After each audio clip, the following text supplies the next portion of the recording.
जगत के रंग क्या देखूं, जगत के रंग क्या देखूं, तेरा दीदार काफी है। जगत के रंग क्या देखूं, जगत के रंग क्या देखूं, तेरा दीदार काफी है। जगत के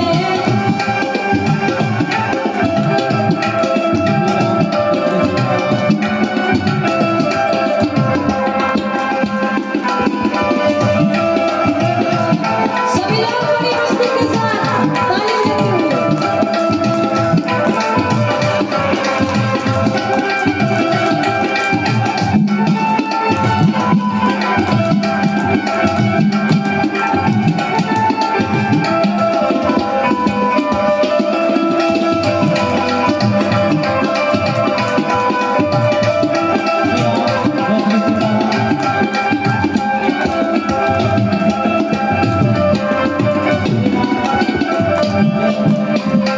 नहीं चाहिए ये दुनिया के निराले रंग ढंग मुझको, नहीं चाहिए ये दुनिया के निराले रंग ढंग मुझको, निराले रंग ढंग मुझको। चले जाऊं मैं वृंदावन, चले जाऊं मैं वृंदावन, तेरा श्रृंगार काफी है।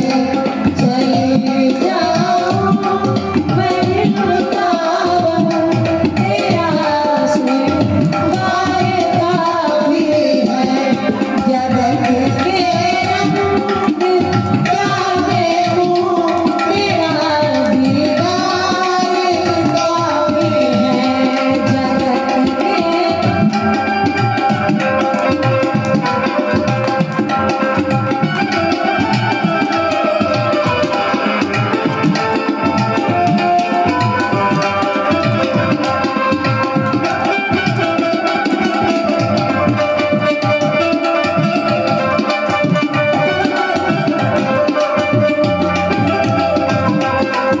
बोलिए वृंदावन धाम की।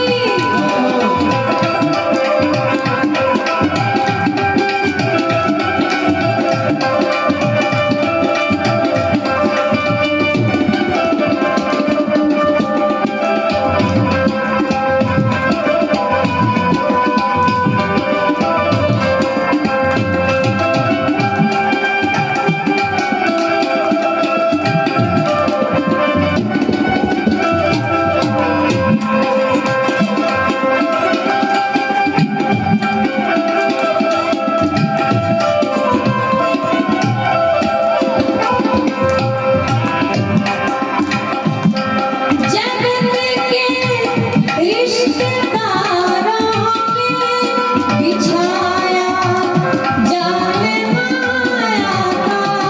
जगत के रिश्तेदारों में बिछाया जाल माया का, बिछाया जाल माया का।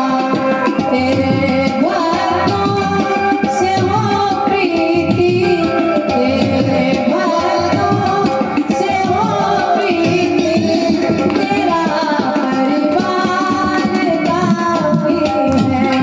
तेरे भक्तों से हो प्रीति, तेरा परिवार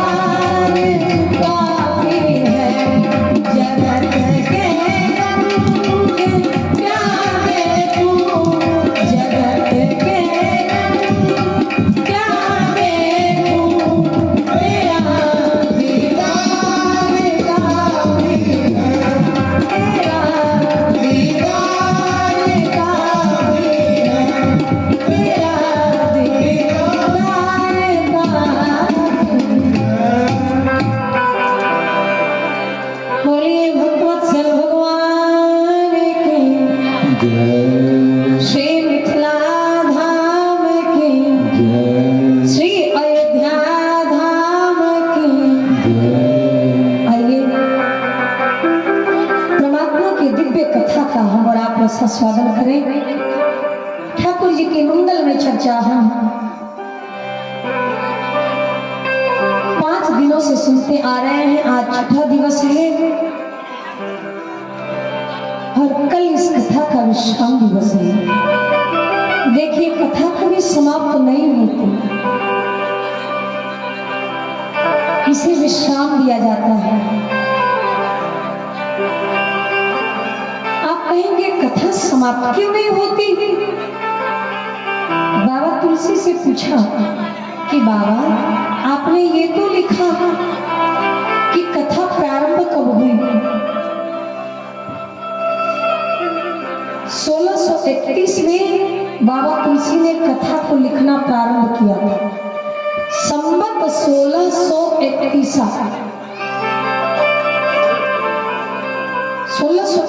में कथा लिखा गया, लेकिन पूछा कि समापन कब हुआ तो उन्होंने नहीं बताया। बाबा तुलसी ने कहा कि संवत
2-4 दिन में दूसरी जगह प्रारंभ होगी।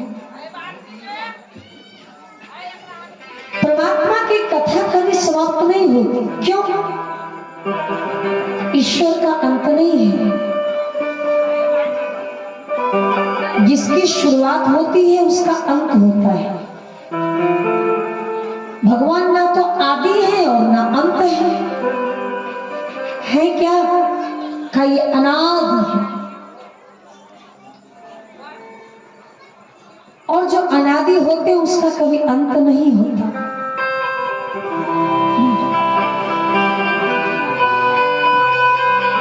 देखिए, एक बार एक व्यक्ति ने हमसे पूछा कि आप लोग कथा, सत्संग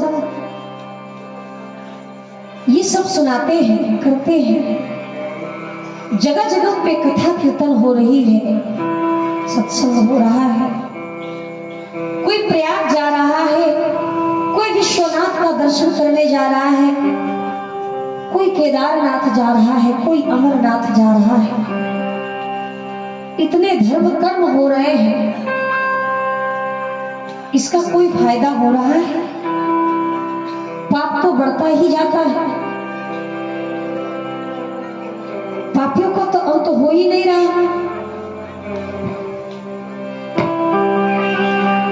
देखिए,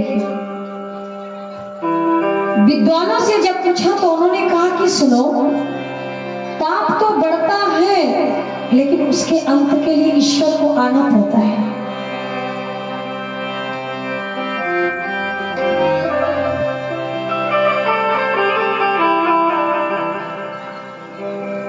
का फिर कथा प्रवचन कराने से फायदा क्या? जब पाप धरती पर होता ही जा रहा है तो विचार करिएगा। हम जीवात्मा हैं और हम लोग हर चीज में फायदा ढूंढते हैं।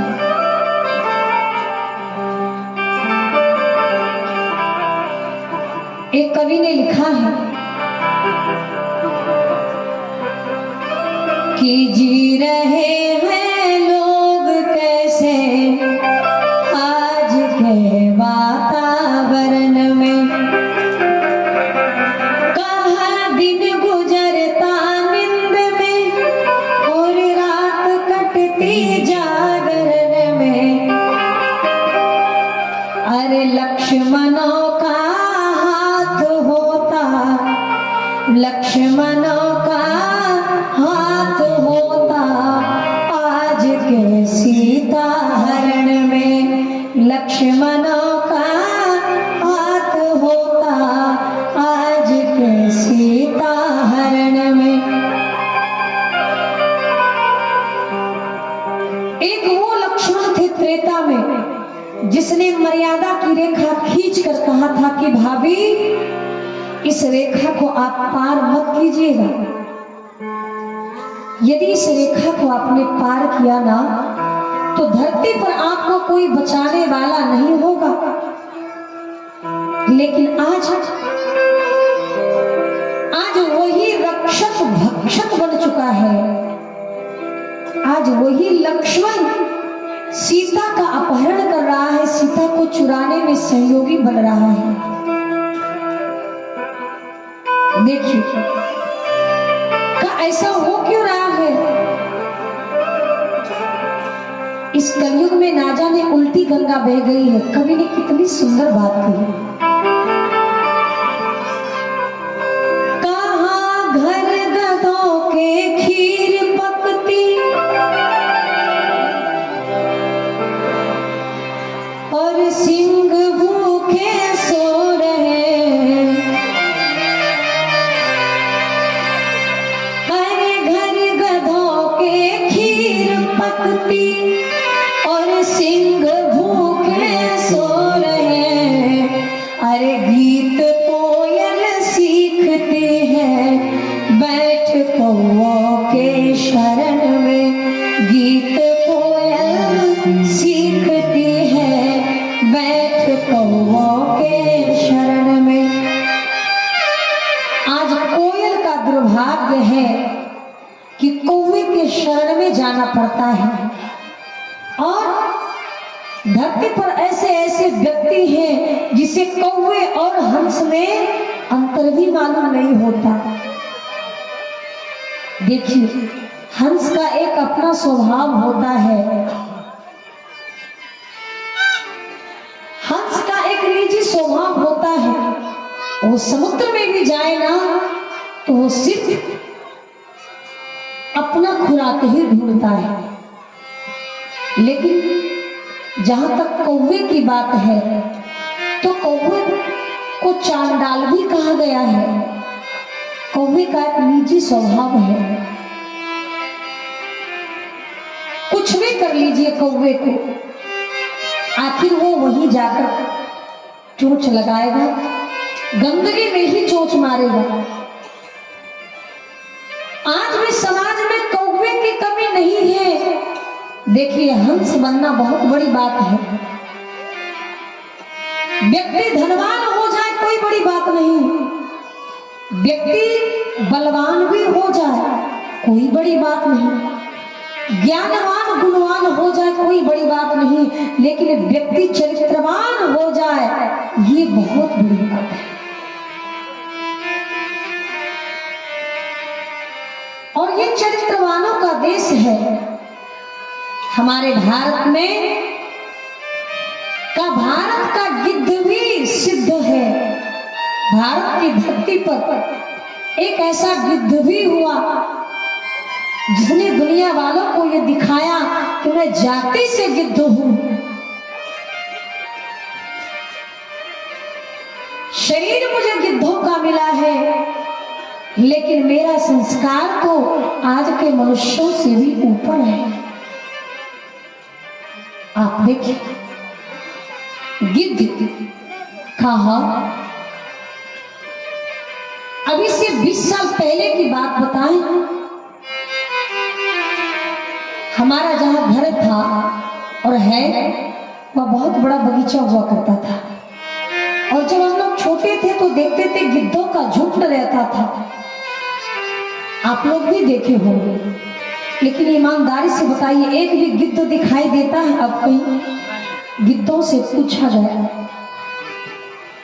कि आखिर तुम चले कहां गए? गिद्धों ने कहा, सुनो, जब तक हमें ये पता था कि भारत चरित्रवानों का देश है, भारत विद्वानों का देश है, भारत संस्कारवानों का देश है, संस्कारवान लोग रहते हैं, चरित्रवान लोग रहते हैं,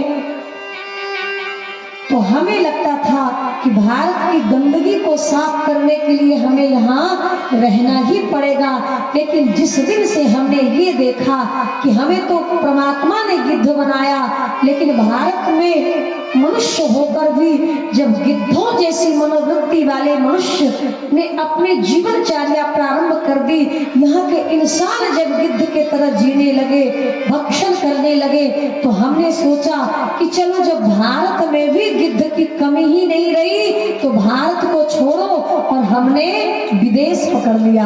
बोलिए भक्तवत्सल भगवान की जय। ये चरित्रवानों का देश है।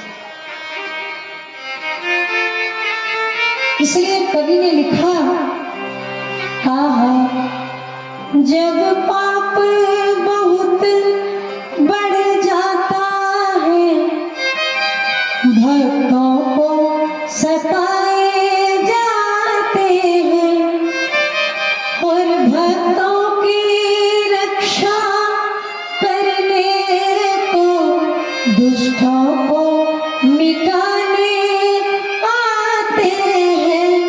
प्रहलाद के थे नरसिंह बने, प्रहलाद के थे नरसिंह बने, अर्जुन के बने घनश्याम भगे, प्रहलाद के थे नरसिंह बने, अर्जुन के बने घनश्याम भगे, छोले ने दो पावन चरणों को, कोई और नहीं श्री राम भगे, भोले ने दो पावन चरणों को।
निरंतर सत्संग तो हो रहा है, लेकिन पापी तो बढ़ते ही जाते हैं। हमारी बेटियां, हमारी बहनें कहाँ सुरक्षित हैं?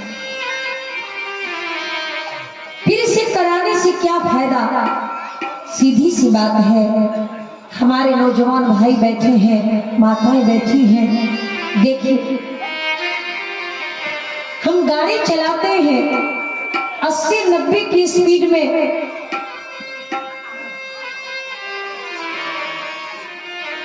लेकिन गाड़ी को कंट्रोल करने के लिए उसमें ब्रेकर दिया गया है कि नहीं? खुद को बचाने के लिए, औरों को भी बचाने के लिए। और यदि ब्रेकर होता ही ना तो जब रिमोट कंट्रोल हमारे आपके हाथ में है, उसके बावजूद भी एक्सीडेंट होता है, प्रत्येक दिन होता है।